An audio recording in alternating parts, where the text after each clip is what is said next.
धन्यवाद अजीत आपका जानकारी के लिए। और यूपी में श्रम कानून में बदलाव किया गया है। हाल में 2-3 दिन पहले ही सरकार ने इसकी घोषणा की, मगर इस पर अब सियासी घमासान है। कांग्रेस और समाजवादी पार्टी ने कानून के बदलाव को मजदूर विरोधी बताया, जिस पर मंत्री स्वामी प्रसाद मौर्य अब विपक्ष पर हमलावर हो गए हैं।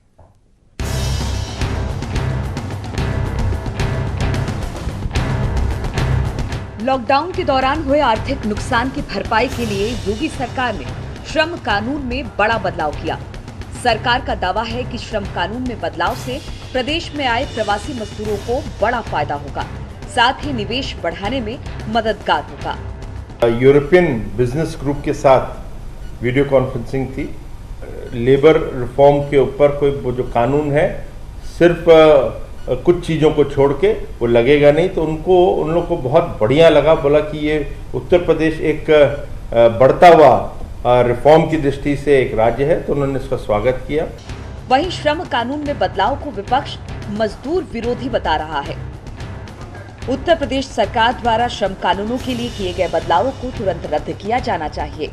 आप मजदूरों की मदद करने के लिए तैयार नहीं हो, आप उनके परिवार को कोई सुरक्षा कवच नहीं दे रहे, अब आप उनके अधिकारों को कुचलने के लिए कानून बना रहे हो। मजदूर देश निर्माता है, आपके बंधक नहीं। यही नहीं, समाजवादी पार्टी के अध्यक्ष अखिलेश ने भी कानून में बदलाव पर योगी सरकार को घेरा। उत्तर प्रदेश की सरकार ने एक अध्यादेश के द्वारा मजदूरों को शोषण से बचाने वाले श्रम कानून के अधिकांश प्रावधानों को 3 साल के लिए स्थगित कर दिया है। ये बेहद आपत्तिजनक व अमानवीय है। श्रमिकों को संरक्षण न देने पाने वाली गरीब विरोधी सरकार को तुरंत त्यागपत्र दे देना चाहिए। वहीं विपक्ष के आरोपों पर पलटवार करते हुए श्रम मंत्री स्वामी प्रसाद मौर्य ने दोनों पार्टियों को मजदूर विरोधी बता दिया। वो प्रवासी श्रमिकों का विरोध कर रहे हैं, वो उन श्रमिकों का विरोध कर रहे हैं जिन श्रमिकों के लिए निवेश के माध्यम से रोजगार के अवसर तलाशने की प्रक्रिया चल रही है।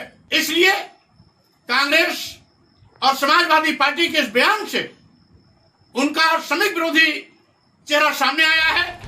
बता दें कि लॉकडाउन के दौरान उत्तर प्रदेश में आए लाखों प्रवासी मजदूरों को रोजगार मुहैया कराने का ऐलान किया है।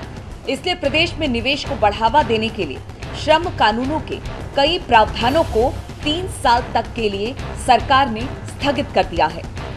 Bureau report, news 18।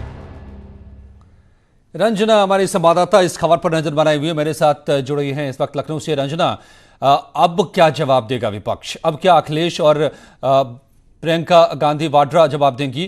क्योंकि जो नहले पे दाहला लेकर योगी सरकार आई है, रोजगार की गारंटी 20 लाख मजदूरों के लिए 15,000 महीने का, तो इसके बाद तो सारे कानून बेकार हो जाते हैं।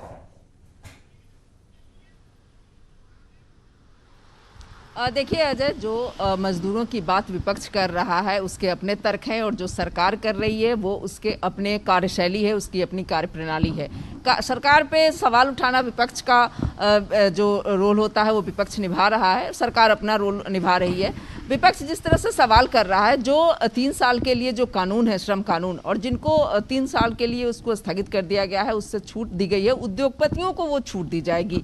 यानी कि जो इकोनॉमी जो कोरोना के चलते जो स्थितियां खराब हुई हैं उसको सुधारने के लिए सरकार की ये कोशिश है। और उसके तहत जो आरोप लगा रहा है विपक्ष की, ये उद्योगपतियों की सरकार है, पूंजीपतियों की सरकार है, गरीबों और श्रमिकों की लिए का शोषण करने वाली सरकार है। तो जो ये विपक्ष का आरोप है वो कहीं ना कहीं जो सरकार का एजेंडा है इकोनॉमी को पटरी पे लाना, और उसके तहत जो ये सब चीज़ें कवायद जो सरकार कर रही है, जो अध्यादेश लाने की बात हो रही है, जो 20 लाख श्रमिकों को रोजगार देने की बात हो रही है, इन सब चीज़ों को कहीं ना कहीं जो विपक्ष है, क्योंकि अजय मिशन 2022 सामने है और विपक्ष और सत्ता पक्ष दोनों की अब स्ट्रैटेजी होगी, क्योंकि इस कोरोना काल में कोई भी सामूहिक उस तरह के आयोजन नहीं होंगे। तो जो हमला करेगा विपक्ष भी वो तकनीक के माध्यम से करेगा, सोशल मीडिया के माध्यम से करेगा, और वो आरोप लगाएगा, और सरकार को भी अपने कामों से, अपने कार्यशैली से उस आरोप का जवाब देना होगा।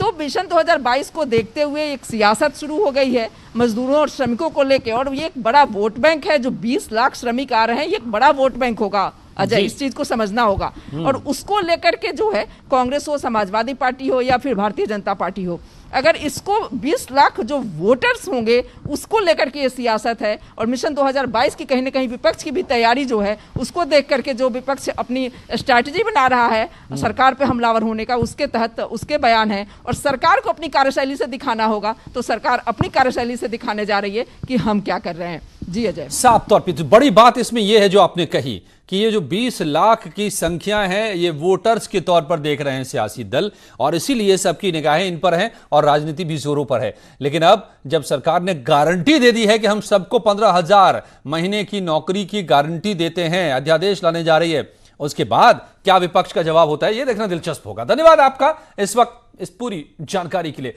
लौटते हैं कुछ ही पलों में और खबरों के साथ।